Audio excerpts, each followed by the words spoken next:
Well, welcome to 2023. Just for those of you who might be new, if you're able to keep your webcam on and comfortable with it, feel free. I love to see people, but you could also just keep your microphones muted until you have either a question or it's like an official Q&A kind of thing. I will do my best to monitor the chat box. So if you have any questions, just pop it in there. But if you know that you put something in there that I didn't respond to, feel free to just kind of jump in at an opportune time and just say, hey, I have a quick question. We do raffle off a box of business cards, which we do as a credit in our design center. So we do that. And then plus, if you are a member of our Facebook group, we also do a second raffle for a $50 card because I'm hoping that all of you are in our Facebook group. And if you're not, go there and join.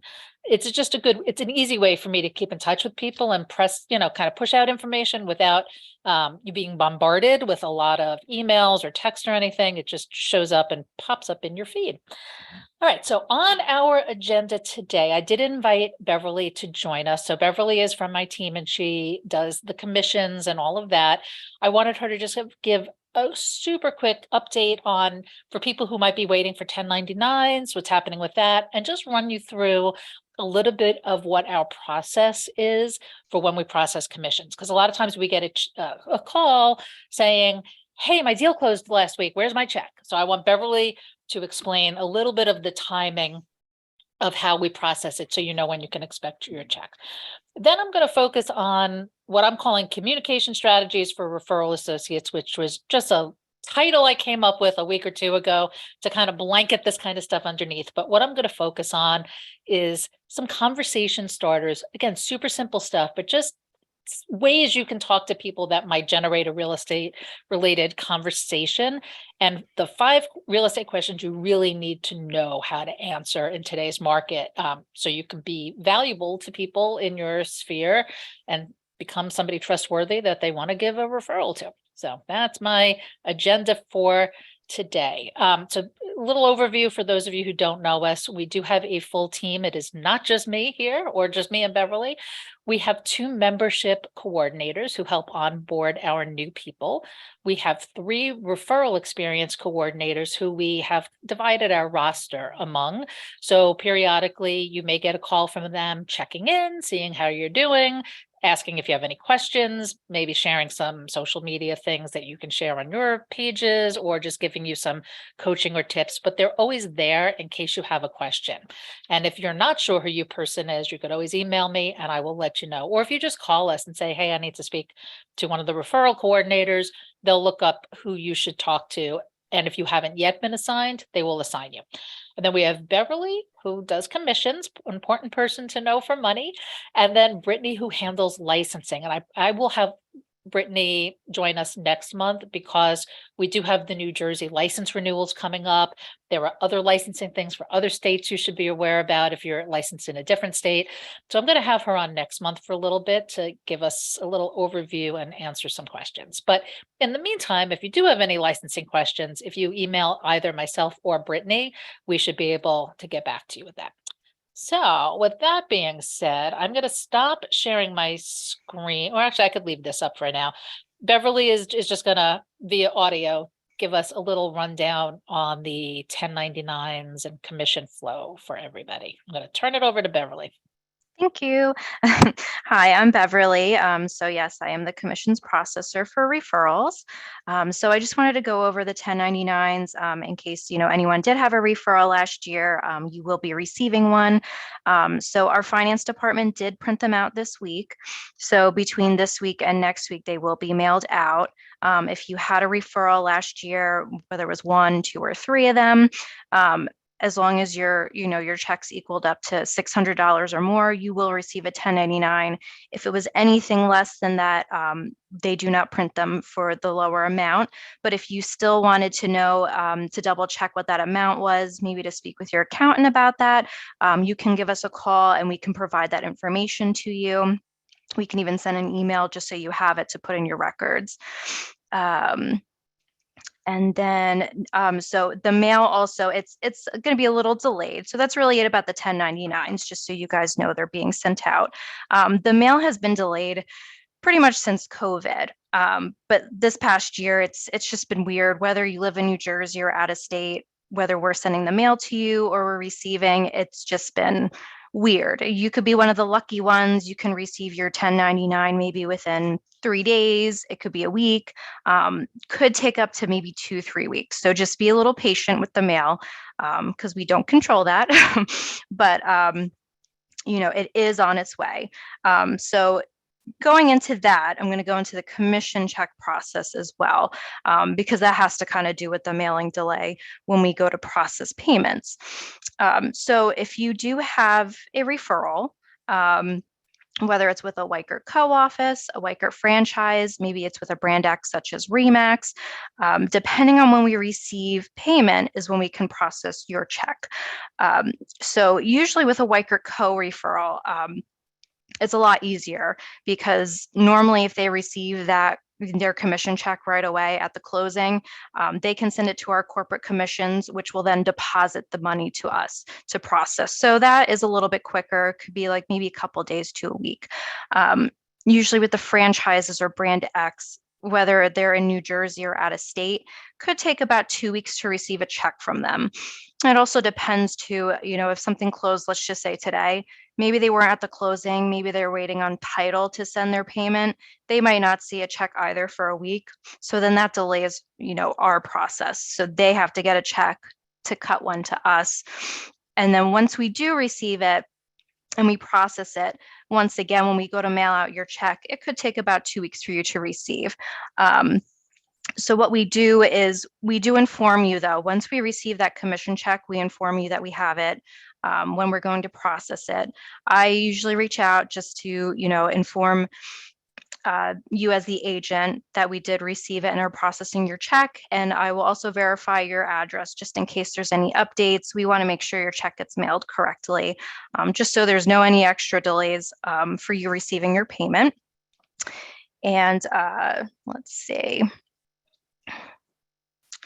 Also, what does make it a lot easier as well, if you do have a referral, let's just say maybe you already have an agent in mind to refer to, or if you are looking for an agent, you have a client and you need somebody to give them, to refer, you can always give us a call, and our referral experience coordinators can help set it up.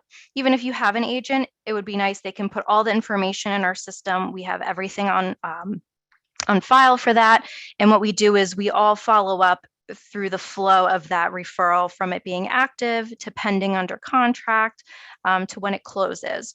So as long as we know about that referral and that it's closing, we will follow up to make sure that we also get that payment on time. There have been times we were not aware of a referral, and maybe that agent, the full-time agent, actually left off the referral fee. Just happened. It happens. They It don't like filing their paperwork, right? So, as long as we do get a phone call, I mean, if something closes, you can always let us know, hey, I do have a referral that closed. Then we can contact just to make sure we get paid on time. There are a lot of times with the brand X offices, they won't mail it to the correct department, or they'll mail it to a completely different Weichert co-office. So, at least if we know ahead of time, we can make sure they're mailing the check correctly to the correct department. So we're not looking everywhere to see where the payment is. We can make sure that they are sending a payment on time, just so we can get you paid on time. So pretty much the beginning of the commission process is making sure we have that referral in the system. So whenever you do have one, we would prefer to have it from the beginning, but let's just say, perfect segue though. Yeah, I mean, it would. But I'm gonna add on to Beverly's thing right there and say, this is the number one thing I'm working on with everybody for this year, is for you to tell us in the beginning. Don't think you've placed the referral if you haven't placed it with us. If you haven't placed it with us, it really hasn't been placed. And then it could end up, closing. And especially if it's a brand X, they're not in any hurry to let us know that it No. closed or send us the money. And if we don't know it exists, we can't follow up, which means you don't get paid. So it's so important that the first thing you do is call us, even if you know who you want to give it to, call us and let us place it officially. So was there any other commission related stuff, Bev? Sorry to jump in there. No, that was okay. No, like I was just going to say too, if you are aware too of the referral that it is under contract or that it is going to be closing, if you can also let us know that as well, because sometimes the agents, the Weichert co-ones are actually really good about giving us updates. Our system does send out automatic emails to them and they will reply back, but sometimes with the brand X, even sometimes the Weichert franchise agents, they won't follow up. They ignore those emails. And sometimes we won't even know that something's under contract. So if you do know any other information, you can always call us or email us and give us the updates, and we'll put that in the file just so we are aware of everything and we can make sure we get your payment processed on time. And Perfect. that's pretty much it. Thank you so much, Beverly. Does anybody have any commission related questions while we still have Beverly hanging in here? Nothing specific, but let me just check the chat. I saw one thing in the chat. I just wanted to make, oh, that was just a greeting from BJ. Hello. Okay. Thank you so much, Beverly. I appreciate getting that update. Yeah. I mean, No problem. that's just part of our general housekeeping. And you will see this coming out when we send the newsletters, when we send, emails.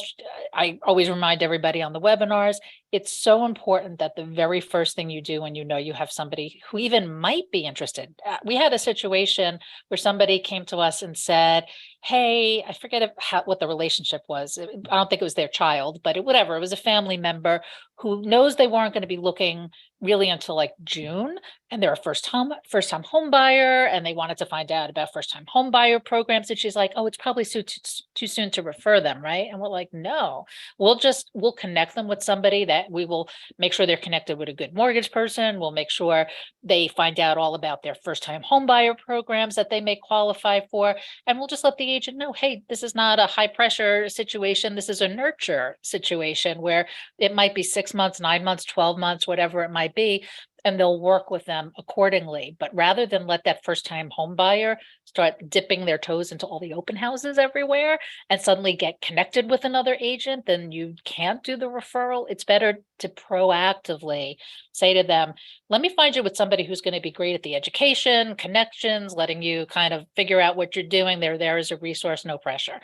But at least that relationship is established. So that kind of maybe is in my future sections here, but is similar to things I'm going to talk about now coming up. So yeah, I wanted to talk a little bit about conversation starters. I mean, I feel like the number one question I get from everybody is, I'm just not sure how to bring up real estate, or I'm not sure how to show my value as a referral associate. Why are they going to bother giving me a referral versus just, finding somebody on their own? That objection, I'm going to spend a little more time on next time. I want to focus a little more on that kind of objection handling concept. But for this month, I want to just focus on really easy conversation starters and also questions and topics you really need to know how to talk about so that people perceive you as having a lot of value as a real estate resource. Because if somebody, well, I'll get to the questions in a minute. I don't want to give it all away. So we'll start with this. And so this is, and I forget what webinar I was on or podcast I was listening to, or maybe it was a Tom Ferry one or whatever. But one of them said, oh, this is my favorite way. And it wasn't specifically for referral associates, it was for realtors, but it's totally applicable for referral associates, which is, let's say you're visiting with a neighbor or you're just hanging out with people, people love to gossip. So instead of being like, who do you know who's looking to buy or sell a home, which feels very proactive, like a little more in your face, a little more like, I want to get something from you, like I need you to give me a referral. What if you said instead, hey, have you heard any rumors about anybody looking to move? And just leave it like that. Suddenly somebody goes, actually, I was hearing that my neighbor down the block has kids graduating from high school. They're thinking of selling their house because the taxes are so high. I know they've been thinking of moving to South Carolina, whatever.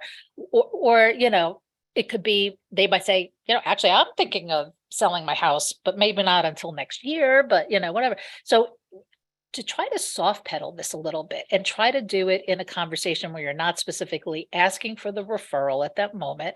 And you're just saying, have you heard any rumors about anybody looking to move? If they say yes, and you talk about it, then you can talk about how you're a referral associate. And we can talk a little more at another time about how to position all that value proposition language of what you can do. But that's a really good one. And then another one, which kind of leads into my 5 questions in a moment, but everybody's talking about the real estate market. Oops, wrong direction. Sorry, guys. Oh, it's not letting me go. There we go.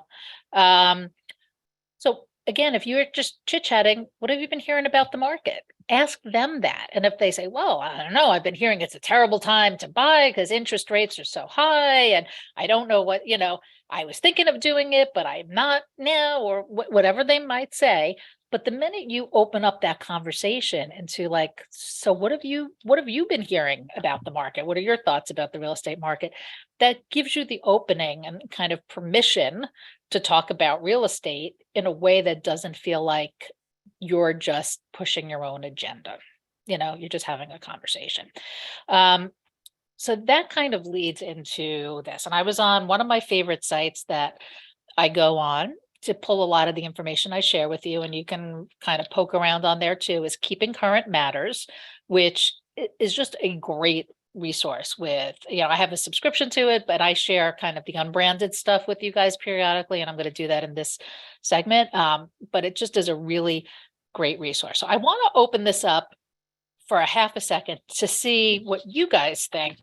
What are the biggest questions you think people ask you that you might need the answers for? Does anybody have any thoughts, kind of like real estate related questions that people ask that you probably should know how to answer? Anybody? There's crickets. Okay. I'll give you the answer. So I'll go through my answers. Number 1.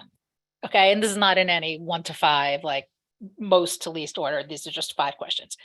Is the housing market going to crash? I feel like everybody is sitting in their heads with 2008 in their head, and they're worried that the market's going to crash. So again, if you're presenting yourself as a real estate professional to people and you want them to trust you to, let them help you with their real estate needs, you should definitely have some information for them to be able to share, right? So this is a great blog post that and I'm going to share this whole deck with you, so you'll have the links and everything like that, so you don't have to write any of this down. But I would start by number 1, you should read all of these that I'm giving you, is read the full blog post. They're short, they're not too long, but then you can share the links onto your Facebook page, right? And then you can share a particular graphic periodically. And the reason that the market is not crashing is that the supply. So if somebody says to you, what do you think's happening with the market? You think it's going to crash? The answer really is the market is nothing like it was in 2008. The supply of homes is nothing like it was in 2008. We have very limited inventory, so demand is still high. And while interest rates may have gone up, it's still a very strong real estate market. It's not in free fall, because we don't have that abundance of inventory that we had in 2008. Inventory is much tighter, right? And so this could be the caption on your Instagram or your Facebook, something like, if you're concerned, and again, or just to know in your own head, if you're concerned we're making the same mistakes that led to the housing crash, this graph should help alleviate your fears.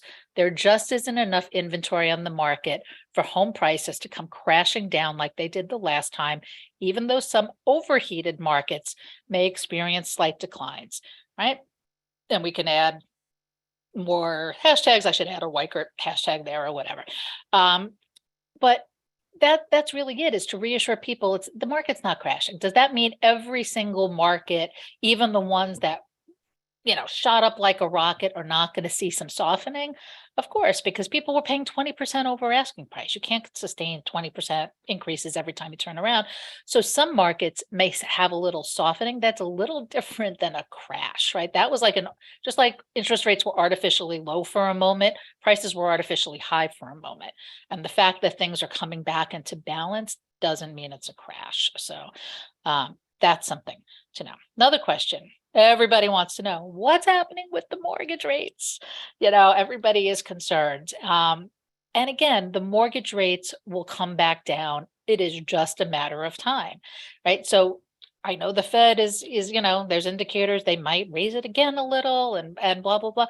It's going to go up. It's going to come down. It's going to come down at some point. It may not be this quarter, this half of the year. It may not even be this year, but mortgage rates will come down. And this is kind of a picture for you. And this just goes back not even that long. This was just from January 2022 to show you the run up it was, right? And now, it goes down a little, goes up in this market, but it will continue to rise and fall and be a little bit unpredictable, but ultimately it's going to come down. Right. So if you were having a conversation with somebody, you can say something like, if you're waiting for mortgage rates to drop, you may be waiting for a while as the Fed works to get their inflation under control. And if you're considering renting as your alternative while you wait it out, remember that's going to get more expensive with time also. So each person's situation is unique. If you want to talk about it more, let's connect to explore your options, right? Something along those lines. But even conversationally, some people may opt to rent in the short term. Other people may say, you know what, I just want to get into the market right now. And if I could refinance when the mortgage rates come down, but I need a place. I want to buy, I want to renovate, I want to put down roots, right? Next question. If the economy slows down further, what does that mean for real estate? Now, I don't know that anybody's going to word it that way and ask you that specifically in that wording, but this is really about that dreaded R word, recession. So what does recession mean for real estate, right? Again, here's another great blog post to share. I'll send you that link. But the important thing to realize is that recession typically, when you're full on in recession, it typically means that the mortgage rates come down, which I know as a layman, maybe somehow doesn't compute like whatever, but that's what it's this rise and fall equilibrium thing. So as you get into the recession, typically the mortgage rates come down. So if they're hearing the word recession, they shouldn't panic that means higher interest rates. Again, this is a sample post you could make. Historically, each time the economy slowed down, mortgage rates decreased. And while history doesn't always repeat itself, we can learn from it. While an economic slowdown needs to happen to taper inflation, it hasn't always been a bad thing for the housing market. Typically, it has meant that the cost to finance a home has gone down, and that's a good thing. So we're still watching and waiting, right? But again, that's how recession ties in to mortgage rates. And so again, what's happening with home prices? That is a question you're going to hear, right? What's happening with home prices? The first thing is every market is hyper local, right? So what's happening for me, I live in Ridgewood, might be different than what's happening here where I sit in Morris Plains, which may be different than what's happening in Virginia or South Jersey or Florida or anywhere else, right? So that is one of the biggest values we bring, which is let me connect you with one of my partners in your local market so they can give us the nitty gritty about what's happening in your specific market. And the market may be as specific the side of town you live on, right? Again, neighborhoods are more than just counties and towns. It's sometimes very hyper local about what's in and out. But again, in terms of the forecast from the experts, I don't consider myself a forecasting expert, so I go by the experts. And this is kind of the range of what the industry experts are expecting for home prices. A little bit up, some say a little bit up, some say a little bit flat, some say a little bit down. On average, again, it's going to change by market. So some might go up a little, some might go down a little, but they're not expecting a 20% drop. They're just not. Nobody's expecting the bottom to fall out. And this again is kind of the messaging around that, which is as the housing market cools in response to the dramatic rise in mortgage rates, home appreciation is cooling as well. And if you're following along with the headlines in the media, you're seeing conflicting messaging. The most likely outcome is we'll fall somewhere in the middle of slight appreciation and slight depreciation, which means kind of neutral. We are where we are. So there's not anything crazy happening. It's, I know I saw reports from some of the realtors locally, like they were doing open houses this past Sunday in New Jersey, and they had 30 and 40 people coming through. So the buyers are still out there. There's still limited inventory and the buyers are still showing up. Now, all of those buyers may not be rushing to make those offers the way they are, because I don't see those 30 offers coming in on the first weekend anymore, but there is still the pent up buyer demand out there, right? Next, I think this might be the last question. Should I wait to buy a home? Again, this is what every buyer is asking. And this really comes down to those long-term benefits of homeownership, right? Homes typically appreciate within the time frame people own them. I'm not talking about flippers who want to buy today and sell in 3 months or something. We're not playing, that kind of game with real estate. But if you're saying I'm going to be in the house for 5 years, I'm going to be in the house for 7 years, I'm going to be in the house for 10 years, it will appreciate historically. It has shown us that they appreciate. So you're not only, instead of paying rent, which is just going nowhere, you're paying down your principal and you're also getting appreciation on what was a smaller down payment, right? So you're getting 100%, you're getting appreciation on 100% of the value of your home with anywhere from 5 to 20% down. So you're getting a lot of appreciation. And over time, that is the way to, gain income. So that was kind of my thoughts on questions and things that are just really important for you guys to know about and ways to have conversations. Does anybody else have any other conversations they have a hard time with or struggle with, or another thought they want to share as it pertains to all of that? Any thoughts? If you do, speak now. Okay. So hang on, let me go back to sharing. So switching gears.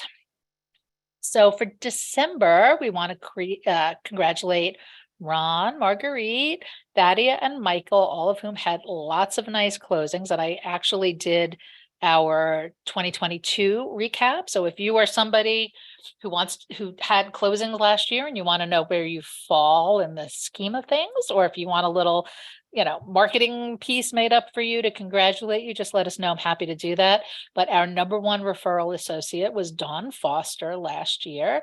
So I just want to give a little shout out to Dawn and just a little background on her. And this is the way a lot of people's careers intersect with their ability, their full-time careers intersect with doing referrals. And Dawn is a recruiter. So she has a lot of people she comes in contact with that she places in different jobs, and her particular type of recruiting sometimes involves people transferring and moving some distance. So she's able to work her referral business where, as she's talking to people about relocating for work, she's able to then do a referral and help them with their real estate as well. So that's a great synergy of careers for real estate. If you guys know anybody who might be thinking like of getting their real estate license, but are intimidated about jumping in full time, whatever their backgrounds are, you should talk to us, because you can actually get $100 referral fee or check, or I don't know what we want to call it, $100 for referring somebody to us. Not a Weichert person who's already transferring over to us, but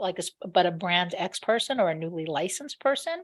You can get $100 if you refer them to us. I should make a slide for that. And here are our top 20. I don't know if we have any of these folks on our webinar today, but these are our top 20 from last year based on closed sales units. We did not count the rentals in our numbers, but in the terms of closed sales units. So I just wanted to send out a big congratulations to all of them.